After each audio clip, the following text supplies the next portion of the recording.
for Tehillim. For a moment or two, we're going to continue learning Kitzur Shulchan Aruch, halacha or two our day. And it's fascinating, Siyata Dishmaya, that the part that we're up to is the Kitzur discusses waking up in the middle of the night and saying what he calls Tikkun Chatzais. That's not the part that's fascinating. We'll get there in a moment.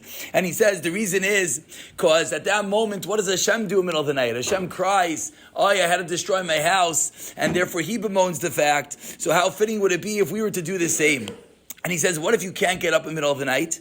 Ukamaish Amar David HaMelech Olav HaShalom. We just learned a little bit about David HaMelech. Hearing David HaMelech. David HaMelech is Adam Rishon. David HaMelech is Yaakov and Yosef with a little bit of Avram Avinu in him. Says David HaMelech, if you can't wake up in the middle of the night, Ira Shachar, I wake up in the morning. That you don't want to be sleeping as the morning wakes you up. You wake up early in the morning to wake up in the morning. And what do you do at that early time in the morning? He says, you do something productive. You learn a little bit. He says, saying Mishnayos is incredible. You learn a little bit of Musar. You say a little bit of Tehillim. And then says the Kitzur, perhaps the most important line. I don't want to say that in the whole Kitzur, but we have to reorient ourselves. Toiv ma'at b'kavana me'harbais b'loy kavana. Yeah, doing a lot is very good, but if we do a lot and our mind is everywhere and we're not focused, what does Hashem want? Hashem wants a libi, Hashem wants our lave. So toiv ma'at b'kavana.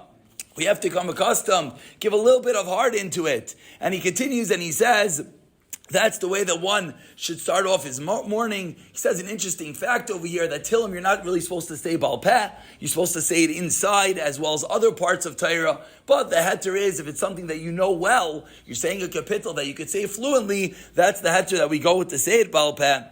And with that, we'll conclude with just a realization. What is he talking about here? You wake up in the middle of the night. Why? Tzaddikim do this. They sit down at chatzais on the floor and they say Tikkun Chatzais. Why? Because Hashem destroyed his Beis HaMikdash and Hashem's crying, so we cry. So I don't think most of us are holding at this level. But for a moment we could think, where does all tsaris come from? Where do all calamities come from? Where do all issues come from? It comes from one thing.